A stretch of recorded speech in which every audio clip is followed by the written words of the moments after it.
All right, Spurs beat the OKC Thunder 122 to 115 in the first game of the Western Conference Finals. It's one of the best playoff games that you've ever seen in your whole life if you got a chance to watch the game. I'll get into player stats and team stats in a second here. This is the lead chart of the game. OKC's in blue, the Spurs are in black. OKC's biggest lead was 3 points. San Antonio's biggest lead was 10 points. So the game was always close all game long. It felt like the Spurs had control of the game pretty much throughout the entire game. But again, the Spurs' biggest lead was 10 points. There was never a time in the game where I felt like the Spurs were totally in control or they blew the game open. With that being said, OKC felt like they were always, again, the biggest lead was 10 points. OKC was always one good run away from taking the lead or possibly getting in control of the game. But watching the game, it didn't feel like it didn't feel like the Spurs were trying to fight off an OKC run or the Spurs were just barely keeping their head above water. It felt more like OKC was just trying to hang on, trying to keep the game close, and it felt like OKC was always one San Antonio run away from being down 15 or 20 points in the game. But every time the Spurs got up 10 points, got up 9 points, felt like Alex Caruso would just hit a big three every single time. Cason Wallace hit some big shots. Chet Holmgren hit some timely shots as well. And OKC, they just played great this game. But again, it felt more like, if this makes sense, it didn't feel like the Spurs were trying to hold OKC off as much as it felt like OKC was trying to hold on and not let San Antonio get up 15 or 20 points. Because there was plenty of times in the game, again, looking at the lead chart from the second, third, fourth quarter, this whole time right here, San Antonio basically had control of the game, but they just couldn't blow it open to 15, 20 points or anything like that. Again, like I said, felt like Alex Caruso would just make a big shot every single time that the Spurs started to kind of open up the lead. Right here at the end of the fourth quarter, it was Wemby hits a big shot in the paint, hits a little floater off of his right foot over Chet Holmgren to put the Spurs up by 2 points later in the game. SGA slashes to the rim and gets a layup late in the fourth quarter to tie the game up and end up sending it to overtime. One play people are kind of overlooking. There were so many amazing plays in the game. People are focusing more on Wemby's historic performance and just the Spurs win. But at the end of the fourth quarter, Wemby gets the ball. I think he's one-on-one against Caruso or Cason Wallace. Gets the ball in the post, kind of loses it, gets it back, turns around, goes up for a shot, a left-handed shot, and Chet Holmgren comes out of nowhere and just swats the shit out of Wemby's shot and sends the game into overtime. That's one thing with Wemby. If you're a Spurs fan, if you've just been watching the Spurs a lot this season, Wemby doesn't have a go-to move. If he does have a go-to move, please let me know what it is, because I've watched every single one of Wemby's games his whole career, and he still doesn't have a go-to move. At the end of the game, before Chet Holmgren swatted the shit out of Wemby's shot at the end of the fourth quarter, Wemby catches the ball. He's right there at the free throw line, and I want to see him kind of develop his mid-post game right there at the free throw line. Wemby's just bigger than everyone on OKC. He did a great job getting inside and just dominating inside, dunking on boys, catching alley-oops, doing things like that. But again, that last possession where Chet blocks him, Wemby obviously just trying to get to the rim, just trying to go up and finish over these smaller OKC players, which he did pretty much all game long. But on that last possession, again, Wemby doesn't have a go-to shot he can go to. The game's tied. I wanted to see him just get the ball right there at the free throw line, have Vassell and Champagny out in the corners. If somebody doubles Wemby at the free throw line, kick it out for an open corner three. It's easy to say in hindsight, after Chet Holmgren blocked the shit out of Wemby at the end of the fourth quarter, to look back and say, I wish Wemby would have done this, I wish Wemby would have done that. But all season long, I've been preaching it. I want Wemby to work on his game right there at the elbow, right there at the free throw line, and kind of develop Not gonna say he's gonna be as good of a shooter as this guy, but develop a little Dirk Nowitzki, a little Kevin Garnett, elbow jumper, a little post game right there in the mid post. Wemby can make those shots, but again, he doesn't have a go-to shot. And I wanted to see him just hold the ball and get. We did get the last shot, but just take a little midi fade away at the free throw line because he ends up going to the paint and getting blocked by Chet Holmgren. That was a great play that Chet Holmgren had at the end of the fourth quarter. Spurs end up winning by 7 points, 115 to 122. San Antonio has 61 rebounds. We have 21 more rebounds than OKC. Wemby had 24 rebounds on his own, and it's going to be a problem for OKC just moving forward throughout the series. Wemby's not going to get shorter. Nobody on OKC is going to get taller. They'll play Chet Holmgren with Hartenstein out there to try to have their best rebounders out there and try to counter Wemby on the glass. But if Hartenstein's out there, Wemby's just going to guard Hartenstein, and he's just going to be in the paint that entire time. So OKC tries to switch it up. They take Hartenstein out of the game. They're running J-Dub at power forward, and they have a bunch of shooters around J-Dub. But now, like we saw late in the fourth quarter in overtime as well, Wemby he got that one shot to give the Spurs the 2-point lead. If y'all remember, he spins going left and he takes the shot. It's a right-handed shot off his right foot. So Chet's thinking he's going to take that second step all the way into the paint, but Wemby pulls up one step early and hits that little floater to give the Spurs a 2-point lead towards the end of the fourth quarter. So again, if you play Hartenstein and Chet together, it's going to be tough. It's going to be tough on offense because Wemby's just going to be in the paint with Hartenstein, but then you take Hartenstein out of the game and you get out-rebounded by 21 rebounds. Coach Dagnall, he's an amazing coach. OKC's going to make adjustments. They're going to look better in game 2. I don't know who's going to win the game, but OKC's not going to do the exact same thing game in and game out. They've been in 7-game series. They've won a championship.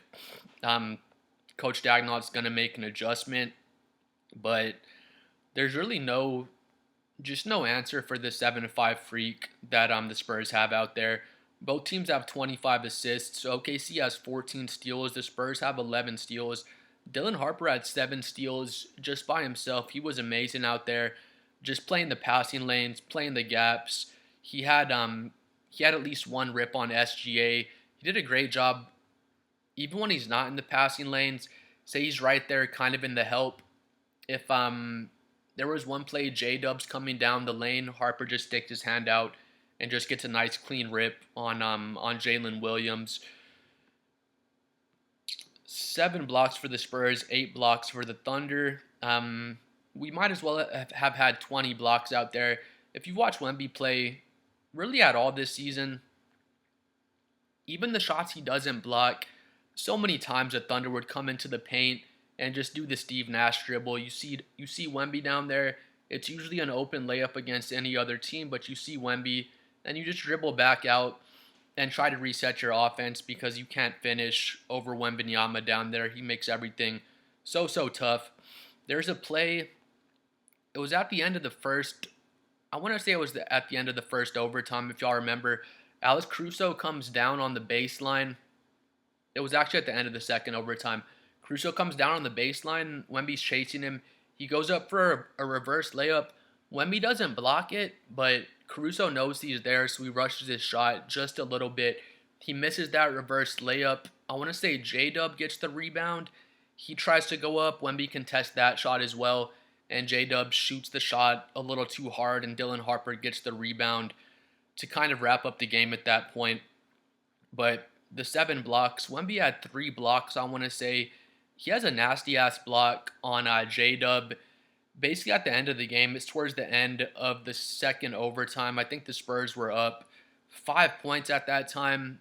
J-Dub's coming up on the right side of the hoop, and Wemby just blocks the shit out of Jalen Williams. He goes over to the bench, kind of puts his hands on his hips. He's just looking around at the OKC crowd and just taking the moment in. It was awesome. When we look back at Wemby's career, they're going to show that moment, Wemby just looking around, looking at the whole crowd, and just taking in the moment. It was a really awesome moment for Wemby after he got that block. Spurs have 21 turnovers. The Thunder have 14. Stephon Castle had 11 turnovers just by himself. We'll get to the player stats and talk about that in a second. Before the game started, I'm texting with my dad. I told my dad final score is 80 to 85. The Spurs are going to win the game. 80 to 85. I was off, but the Spurs shoot 43% from the field. Thunder shoot 40% from the field, and it was just a total fucking rock fight of a game, dude. Just ugly basketball, and I love to watch it. Both teams were so scrappy out there. I thought officiating was great.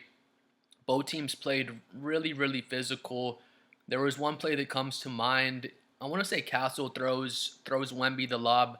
Wemby goes up, gets the one-hand dunk. Chet Holmgren is holding his left arm with both of his hands. There's another play. I want to say it's the end of the fourth quarter. It was either the end of the fourth quarter or the end of the first overtime. But it was the end of the first overtime, I'm pretty sure. Someone, SGA, I forgot who it was. They take a shot. They miss the shot. Chet's going for the rebound. Wemby's totally over his back. Wemby has his right arm all over Chet's right shoulder. Chet tries to go up for the offensive rebound. And it's just an over-the-back foul on Wemby, but they don't call it. And there's a million plays like that where it's just little fouls off the ball on OKC, on the Spurs. Both teams are playing really, really physical off ball. Again, all sorts of little small fouls the refs could have called. And I thought officiating was awesome, was just awesome in this game. I didn't see like any flopping getting rewarded out there. It was just good ethical basketball by both teams, and it was just awesome to watch. I thought officiating was really good this game. They let the physicality go both ways. Again, you can point to plays where the Spurs fouled off ball on this play, the Thunder fouled off ball on this play, and there was a lot of off ball fouls that didn't get called. But I don't think the officiating favored any team more than it favored the other team. I think Wemby took 13 free throw attempts. SGA took 9, I want to say. I saw people already trolling on the internet. Oh, who's the free throw merchant now? The Spurs took more free throws than the Thunder, blah, blah, blah. And if you watch the game, Wemby just got fouled a whole lot. He's just too big down there. You can't really do anything other than foul him. Stephon Castle, Dylan Harper, they did a great job just getting into the paint and putting pressure on the Thunder as well. OKC shoots 38% from 3. The Spurs shoot 30% from 3. Caruso is probably 8 for 14 from 3. We'll get to the player stats in a second. But Alex Caruso just did an awesome job shooting the 3 ball.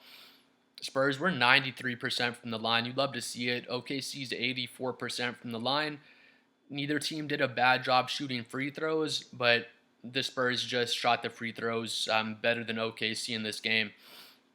San Antonio were 52 points in the paint. OKC's 38 points in the paint. We should win that battle pretty much every single game with Wemby out there. OKC, they have 16 fast break points compared to our 7. We're going to try to win points in the paint all series long. We'll probably win points in the paint more often than not. We're going to try to limit our turnovers. OKC is going to try to turn us over and try to win fast break points. And they won 16-7 in the fast break points battle. So that's going to be the story of the series. They're going to try to pressure Stephon Castle and force him into 11 turnovers like they did tonight. I don't think he'll have double-digit turnovers for the rest of the series. Hopefully, they're definitely going to go over the footage. I thought a lot of Castle's turnovers were just bad reads, and he can clean those up. But again, Spurs are going to try to win points in the paint, which they probably will win most of the time. And OKC is going to try to win the fast break points battle, which if the Spurs aren't taking care of the ball, OKC is probably going to win fast break points more often than not. We have 13 second chance points. OKC has 8. Same thing. Wemby has 9 offensive rebounds. Keldon Johnson usually does a good job on the offensive glass as well. Luke Cornett. Spurs are just the bigger team out there. So we're We're going to try to win points in the paint and second chance points again. And OKC is just going to try to turn us over and get out in the break. They did a really good job doing that this game. They turned Stephon Castle over like crazy, but Wembanyama's performance was just too much out there. We'll start with OKC.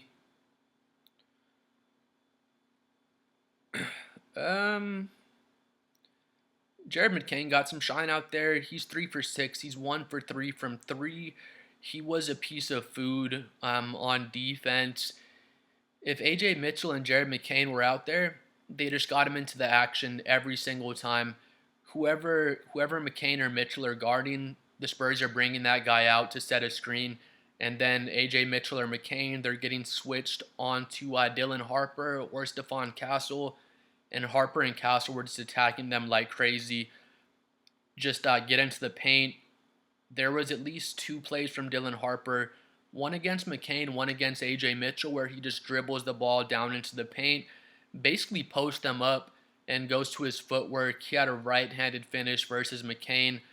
I think the one against AJ was a lefty finish, but it's gonna be interesting. AJ gets the 33 minutes. AJ Mitchell only has 4 points. He's 2 for 5, 5 assists and 4 rebounds. Dylan Harper, he's just amazing defensively. Same thing for Stephon Castle. AJ Mitchell has a nice mid-range jumper. He's comfortable operating kind of in that area, but we just took everything away inside the paint. AJ Mitchell likes to get all the way to the paint. He has a nice floater as well, but Wembanyama just takes all that away from your team. But rough night offensively for AJ Mitchell. Again, the 4 points on 2 for 5 shooting.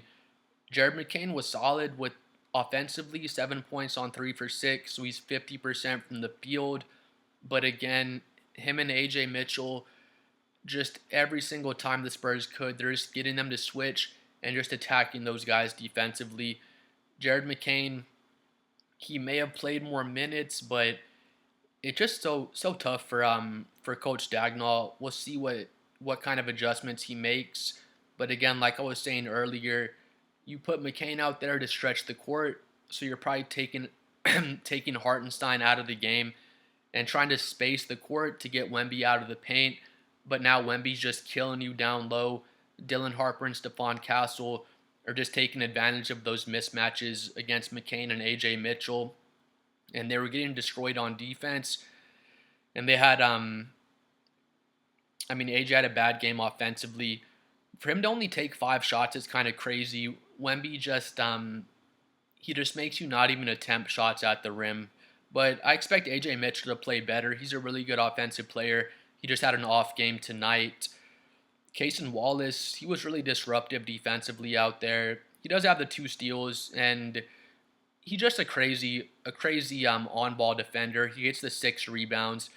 He has 8 points. He's 2 for 5 from 3. He's 3 for 6 from the field. The Thunder will take that. I thought Cason Wallace kind of did everything he needs to do out there on his end. If he can shoot 2 for 5 from 3 every single game, I think most Thunder fans will take that along with his elite defense. We'll get to Caruso in a second. Caruso was amazing. Lou Dort has 5 points. He's 2 for 6. He's 1 for 5 from 3. Only plays 22 minutes. He was really just a non-factor out there. Wemby deals with the physicality way better than he did last season. Way better than he did his rookie season. And, earlier this year, especially last year, you just put Lou Dort on Wemby. Just let him try to bully Wemby. Make him push Wemby out to the 3-point line so he's catching the ball out beyond the 3-point line. But Lou Dort was really just a no-show this game. Same thing with Alex Caruso and Lou Dort. Spurs are just going to leave those 2 guys open and let them shoot threes all game long. Caruso was knocking them down this game, but next game it's going to be the same strategy. Just leave Lou Dort and leave Caruso open. And Lou Dort was really just a no-show. He had the 4 personal fouls out there, and he just didn't really impact the game. Hartenstein, that's crazy. He only played 12 minutes. I thought he was out there longer, but he only plays 12 minutes. He has 2 points, He doesn't make a shot. He just has the 2 free throws out there, 2 blocks and 1 steal. So we had a decent impact. That's honestly really good in 12 minutes to have 2 blocks and 1 steal as far as his impact goes on defense. But like I was saying, if they have if they have Hartenstein in there, that's why they couldn't play him, dude. If Hartenstein's in there, he's just in there around the paint, and Wemby just stays in the paint. He's just gonna guard Hartenstein when Hartenstein's in the game. He's just gonna clamp down the paint. Hartenstein's signature shot, Wemby just completely takes it away. The one shot he took, it was his left-handed push shot. I remember it. Wemby contests it, and he just couldn't make the shot. Y'all know the shot I'm talking about. Hartenstein, he'll just get the ball. He's probably 2 or 3 feet outside the restricted area. He'll fucking shoot it from the free throw line. He just shoots that little lefty push shot. It's a really flat shot. The one that he did take in this game, he had to put more arc on it than he normally does. And with Wemby in the paint, Wemby just completely takes away that little push shot. Hartenstein, he can't consistently get to that shot, and he just keeps Wemby in the paint. And they can only play him 12 minutes. The Thunder, they want to play Hartenstein 30 plus minutes for the most part, but it's going to be so interesting to see how Coach Dagnall adjusts and how he wants to play Hartenstein as the series goes on. Chet Holmgren, when Chet sees Wemby, he just shrinks. It just is what it is. He had 8 points. He's 2 for 7 from the field. He's 2 for 4 from three. He has the 8 rebounds, 1 steal and 2 blocks, so that's solid. Only 1 turnover, so that's pretty good as well. He plays 40 minutes and he has 8 points and 8 rebounds. Only takes 7 shots. They need Chet. They need Chet to be more aggressive. He can't attack Wemby one-on-one. Nobody really can, but man, they just need Chet to take twice as many shots. They need 14 shots from Chet Holmgren. They need him to be more aggressive. I'm a Spurs fan, of course, but let me know what you think if you're not a Spurs fan. When Chet sees Wemby, he just shrinks. It just is what it is. To give Chet credit, though, he blocked the shit out of Wemby at the end of the fourth quarter. He gets that nasty block on Wemby and sends the game to overtime. But other than that, Chet was really just not a factor in this game. Chet 7'2", he has an insane wingspan. There's one play where Chet has Wemby boxed out.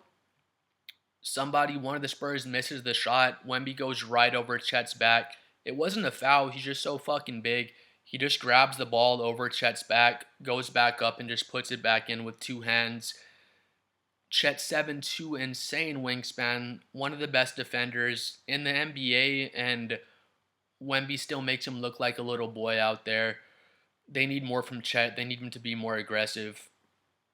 J-Dub was great out there. J-Dub has the 26 points. He's 11 for 25. Really, really aggressive. There was one play where he grabbed the left hamstring, so hopefully his hamstring is going to be okay as the series goes on. He's 1 for 3 from three. He's not a big 3-point shooter, but he does knock down one. 26 points, 7 rebounds, 3 assists, 1 steal, 1 block. He got matched up on Wemby a couple times. I thought that would be the primary defender for Wemby. They were using Alex Caruso as the primary defender, but J-Dub can switch on to Wemby and do a decent job. All you can do is try to front him and try to push him out as far as you can on the catch. Once he catches the ball, if Wemby catches the ball with 2 feet in the paint and you let him dribble the ball twice, it's pretty much over. He's probably going to dunk on you or get an easy layup at the rim. But J-Dub was super aggressive out there. End of the second overtime, he does get the shit blocked out of him by Wemby to kind of wrap up the game. But J-Dub was just really aggressive, just getting downhill. He only attempts 3 free throws, but Wemby just protects the paint like crazy. All the Spurs guards were doing a great job just keeping their hands up. If you put your hands out like this on your sides, J-Dub does it as well. Him and SGA, they're going to hit you with the rip through, and they're going to draw a whole lot of fouls out there. But, J-Dub takes 25 shots. Chet Holmgren takes 7 shots. Again, Chet, he just needs to take at least 14 shots or so. They just need him to be more aggressive. But watching the game, there wasn't a lot of opportunities for Chet to really even take shots. To be honest, out there, Wemby just made life so hard on OKC's entire team. But I love J Dub's performance. 26 points on 25 shots. It's not good efficiency, but once it's the playoffs, I kind of throw efficiency out the window. Just try to give me 25 points. I thought J Dub did everything he could on his end to win the game. I thought he was really good in his return performance. Um, we already talked about Kaysen, Mitchell. We'll save Caruso for last. SGA, he plays 51 minutes. That's fucking crazy to play 50 minutes in one game, but he's 7 for 23, has 24 points on the 23 shot, so the efficiency isn't great. But again, like I said, it's the playoffs. I don't care so much about efficiency. Just give me 20 plus points and give me a W, and I'm all good with the efficiency. 7, 14, 21 SGA. He's under 33% from the field. He's 2 for 7 from 3. I think both of his threes were his little signature. He does that little step back, side step. He hits you with the right shoulder bump and he steps back going left. And I think both of his threes were on that step back. But the 24 points, 3 rebounds, 12 assists is great out there. 5 steals is amazing as well. He has the 1 block and the 4 turnovers.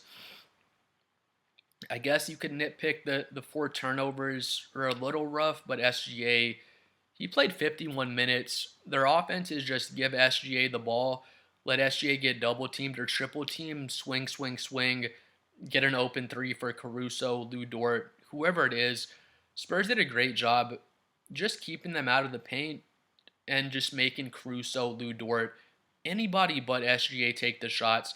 He still gets 23 shot attempts, so SGA is gonna get his shot attempts, but a lot of them were just tough mid-range jumpers. My main point, he had 9 free throw attempts, knocked down 8 of them, but the Spurs did a great job just not fouling SGA. Stephon Castle was great on him. Dylan Harper got time on him. Carter Bryant got some time on him as well. Just like I said earlier, keep your hands straight up. If you put your hands down by your side like this, him and J-Dub, they're going to get to that rip through, that low rip through, and draw fouls on you. So I thought they just did a great job not fouling SGA. Every single shot he took was really, really tough. He had those 2 late layups. I think one was at the end of the fourth quarter. I think one was at the end of the first overtime.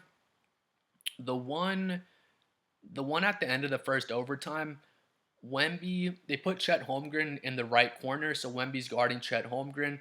They have SGA come off the screen. He catches the ball. He's just going really hard left, blows by Stephon Castle, gets that right-handed layup at the rim. It was a great play by Coach Dagnall because you see Wemby, Spurs are down 2. We're not going to give up a 3. You see Wemby, he's on Chet. He doesn't even take one step inside the paint. He just lets Shea go up for the layup. We just couldn't give up the 3 at that point. So that was a great play by Coach Dagnall to kind of get SGA an open layup. He has the 12 assists as well. I thought he played basketball the right way. He's getting double teamed, he's getting triple teamed. He's kicking out to his teammates. His efficiency isn't good, but the 24 points, 12 assists, 5 steals. I'll take the performance by SGA, but just kind of played right into the Spurs' hands. Moving on from SGA, he has the 12 assists, 24 points, 5 steals. Again, the efficiency wasn't good. If you watch the game, it didn't feel like a good SGA performance, but he did hit clutch shots down the stretch. But Spurs did a great job guarding him. He does have the 12 assists. A bunch of the assists went to this man, Alex Caruso. He was amazing. He hits 8 of his 14 threes. He's 11 for 19 from the field. He has 31 points, 2 steals, 2 blocks, only 2 turnovers. Does a great job guarding Wemby down in the post. Does a great job just trying to front Wemby, trying to front the entry pass. There's one play, I want to say the Spurs go up 6. It's towards the end of the second overtime. Caruso's trying to front Wemby. Wemby spins off of him. Stephon Castle throws Wemby an alley-oop for a little reverse dunk, and that pretty much iced the game at that point. But Caruso did a great job just fronting Wemby, just playing defense on Wemby, just on everybody out there. He was just disrupting everything. Every single time it felt like the Spurs are about to push the lead up to 15 points or so, Caruso would just knock down a huge, timely three-pointer. Alex Caruso was amazing out there. He's 8 for 14 from 3. And in game 2, the Spurs are going to leave Alex Caruso wide open again. In game 3, game 4, they're going to leave Caruso wide open every single game for the entire series. Caruso had an awesome game, 31 points in 31 minutes. Just so disruptive defensively. So great defensively on Wemby. When he's getting switched out on the perimeter, just awesome perimeter defense like always. But what Caruso did, he had a great game. Not to take away from his game, but what he did, it was exactly what the Spurs wanted to happen.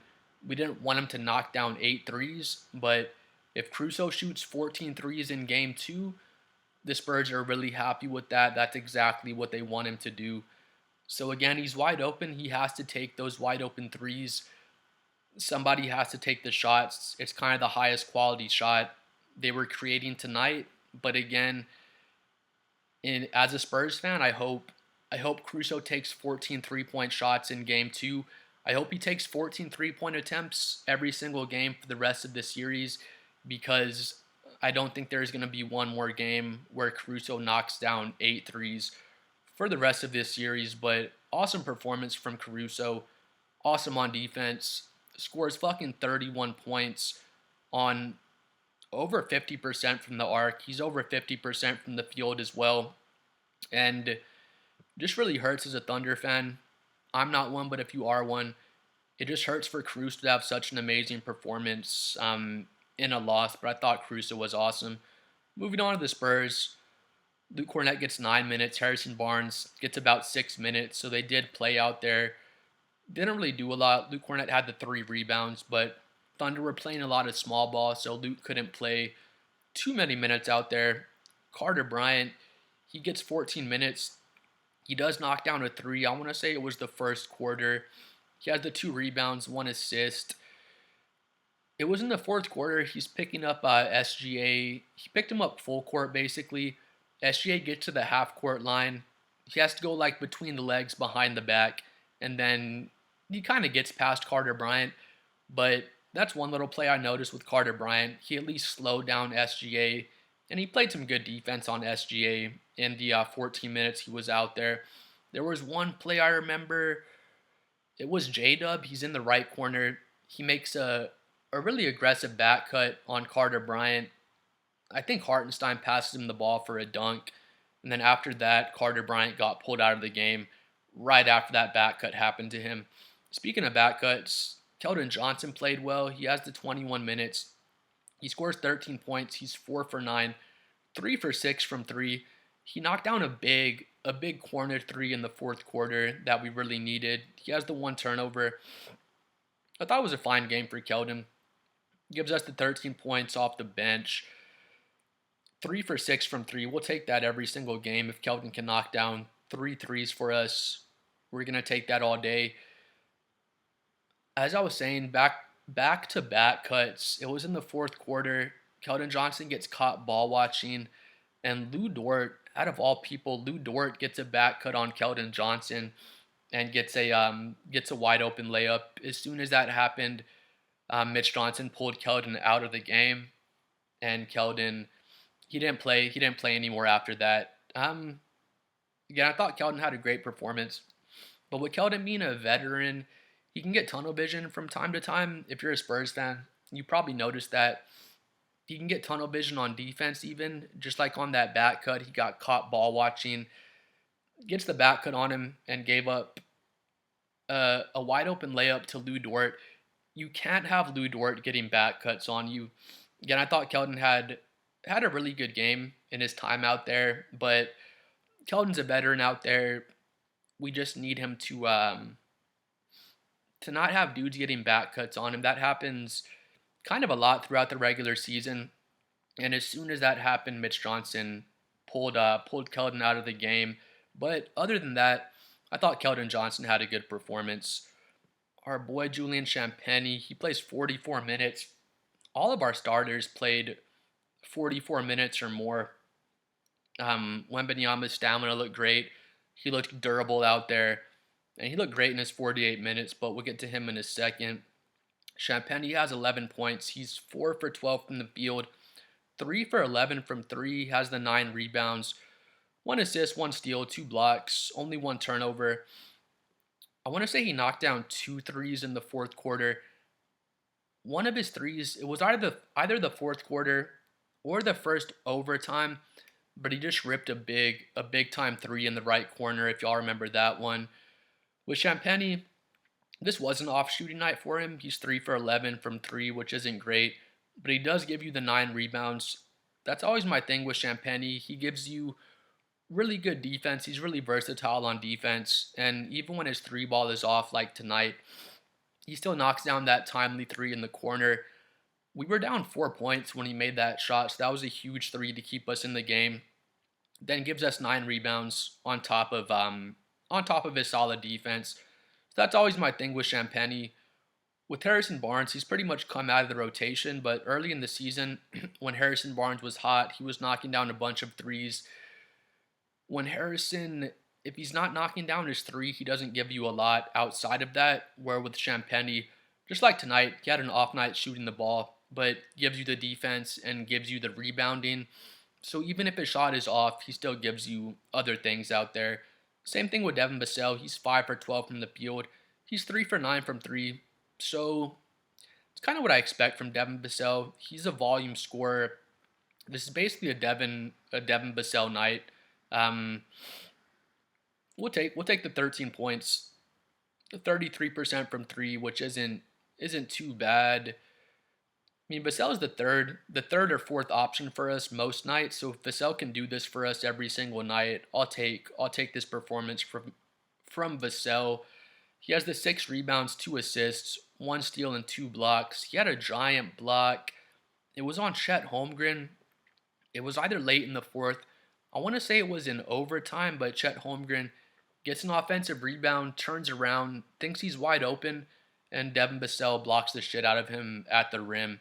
Just like I said with Champagnie, even when Vassell is off shooting the ball like he was tonight, he gives you the 6 rebounds, 1 steal, 2 blocks. Champagnie also had 1 steal and 2 blocks. So same thing with both of those guys. They can catch on fire and just get white hot and knock down like 5 to 8 threes in any given game for you. But if either one of those guys can knock down at least 3 or more threes from us, I feel like they did their job for that game, spacing out the court. So they both give us really good defense, really good rebounding, and they both give us 3 threes each. Castle, we already talked about Keldon. Stephon Castle, you just take the good with the bad. He had 17 points. He's 1 for 6 from 3. His 3, I think, was the first shot of the game. I'm pretty sure it was. That's the 1 3 he knocked down. He has the 6 rebounds, 11 assists, so everything's looking pretty good. 17 points, 6 rebounds, 11 assists. Efficiency isn't great, but his efficiency can come and go with Stephon Castle. But then you come down, the 1 steal and the 11 turnovers. The 11 turnovers is really, really rough. We're just going to let him develop, dude. Mitch Johnson had a quote earlier in the season. He's going to give Dylan Harper the keys to the car. He's going to give Stephon Castle the keys to the car. And they're going to drive the car really fast. And sometimes they're going to crash the car. I guess you could say Stephon Castle crashed the car tonight, but we kept it on the road and we were able to win the game. There was points in the game. We'll kind of throw Harper out there as well. Harper had 24 points. He's 8 for 20 from the field. I just love to see him taking 20 shots. He was really aggressive out there. He's 1 for 7 from 3, so his 3 ball wasn't going down tonight. Him and Castle both take 7 free throws, so they were really aggressive out there, just getting downhill. Harper has the 11 rebounds, 6 assists, and 7 steals. I kind of talked about it earlier. He was just amazing in the passing lanes, amazing as a help defender. He had one play where he just ripped Shea basically one-on-one on the left wing. Harper has the 11 turnovers. There was points in the game where I'm thinking, just get Castle off the ball, give the ball to Harper, and let Harper run the show more. They were really they were really splitting the ball handling duties between the two of them. And again, like I said, if we lost the game, Castle's going to be the scapegoat with his 11 turnovers, of course, but we end up winning the game, and it's just a learning experience for Stephon Castle. A lot of his turnovers were avoidable. He just made the wrong read. So he's going to go back. He's going to watch the tape, and hopefully he doesn't have any more double-digit turnover games for the rest of the playoffs. But he was great defensively. He had two plays in the fourth quarter. They were cross-court passes. One was a cross-court pass to Devin Vassell. He ripped a three in the corner. Another one was a cross-court pass to Julian Champagny, and he ripped a three in the corner. The one to Champagny, that's when we were down 4 points, and that was just a giant three from Champagny in the fourth quarter. So I thought Harper was amazing out there, of course. He only has one turnover compared to Stephon Castle with 11 turnovers, but we just needed Castle out there. We needed him to be handling the ball handling responsibilities.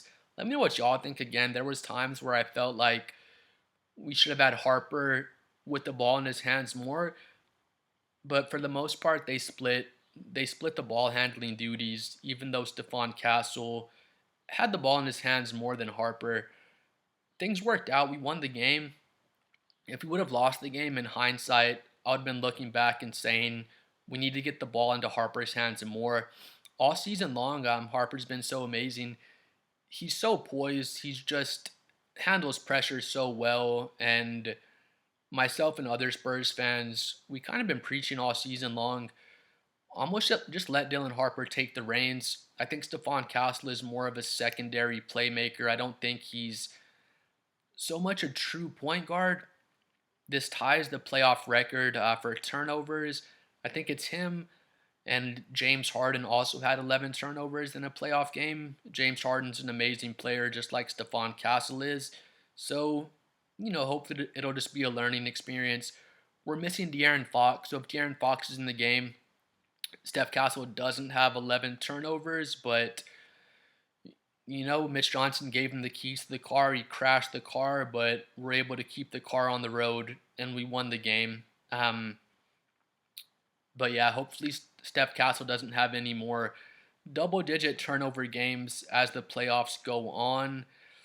I was kind of torn. I felt like Dylan Harper maybe should have handled the ball even more during this game, but Harper just has an incredible game. The 24 points, 11 rebounds, 6 assists, 7 steals out there.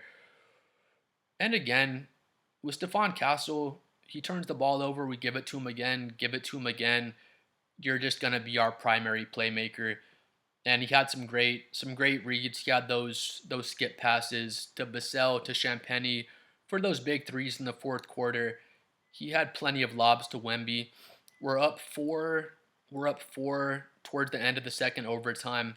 I talked about this play a little bit. Caruso's trying to front Wemby. Wemby spins off Caruso, and Stephon Castle gives him a perfect lob pass for a reverse dunk, and that pretty much iced the game. So again, just got to take the good with the bad. I thought Stephon Castle, other than the turnovers, he was really strong defensively, really good playmaking with the 11 assists, and again, for the third time, hopefully he won't have any more double-digit turnover games in the playoffs. And then finally, to the big dog himself, Wembanyama just has an historic performance. He plays 48 minutes. He never looked tired out there. He has the 41 points, 24 rebounds, 3 blocks. Might as well have had 10 blocks with all the shots that he changed at the rim. 3 turnovers, but we're not really worried about that. He does have the 9 offensive rebounds. Like I said earlier, nobody on the Thunder is going to get taller. Wembanyama is not going to get shorter. So I expect him to average probably 15 rebounds per game as the series goes on. He's going to give them a lot of trouble just on the glass as the series goes on. Wemby hits it's towards the end of the first overtime. He hits a 3 from like 35 feet away. when he pulls up for the shot, I'm just thinking, what are you doing, Wemby? And he just rips it, and I'm screaming at my TV. Just insane performance for Wemby, man. People are worried about his durability. There were times in the regular season where Wemby would look gassed when he's playing some of these higher minute games, but there was not one time in this whole game where I thought Wemby looked gassed or out of breath. He knocks down that three towards the end of the first overtime, knocks down that 30-foot three. It was absolutely insane. And then we go into the second overtime. Wemby, he catches the ball for a straightaway three. He pump fakes. Casey Wallace steps out towards him because he had just knocked down that 30-foot three, not that far back. So Casey Wallace steps out to contest him. Wemby pump fake, one dribble, gets all the way to the rim in one dribble, and just dunks the shit out of the ball at the rim. So there's just not much the Thunder can do about Wemby. Most of his buckets were just I'm bigger than you, I'm taller than you, just getting offensive rebounds, stick backs. A lot of his buckets just came off of rolls and alley oops.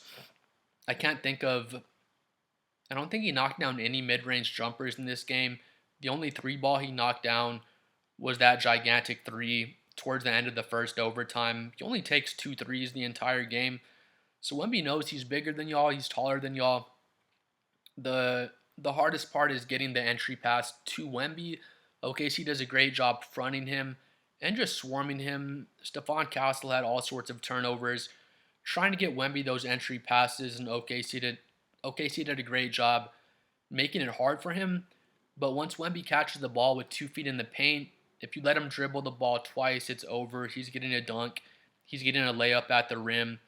He was getting the shit fouled out of him. He takes 13 free throws and knocks down 12 of those 13 free throws.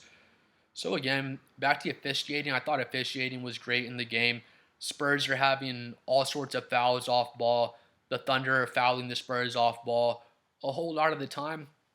But I thought the officiating was really even. Both teams got to play just a really physical brand of basketball, and it was just an awesome playoff game to watch. The officials weren't weren't affecting the outcome of the game. I thought they did an awesome job just all game long. But yeah, Wemby has 41 points, 24 rebounds, 3 assists, 3 blocks, 1 steal. And I don't think any of us are really surprised. It was just an amazing performance for Victor Wembanyama. If if the Spurs can win this series, and if the Spurs go on to win the championship, I think we're just gonna have to crown Wemby as the best player in the world. People are already having the conversation, especially after this game. Since Wemby was a rookie, people are saying he's the future GOAT. He's gonna be the best player in the world sooner or later, and we might already be there. I'm a Spurs fan, of course, so I want to say it, but even just as an NBA fan, I think Wemby might already be the best player in the world if he's able to outperform SGA for the rest of this series and then go on and win the NBA championship. There's just no way we can't say that Wemby isn't the best player in the NBA. I feel like his impact overall is greater than SGA. I feel like SGA deserved to win the MVP. He had a better season than Wemby. Just as far as consistency, his scoring consistency being there game in and game out. But I think overall, Wemby just has a bigger impact on the game of basketball on both ends of the court. But please like and subscribe. I'm trying to hit 7 million subscribers. Let me know what you thought about the Spurs performance, what you thought about Wemby's historic performance, what you thought about Stephon Castle with his 11 turnovers, SGA's performance, just everything about the game. Like and subscribe, like the video, hate the video, tell your friends, do something to it. We'll see y'all next time.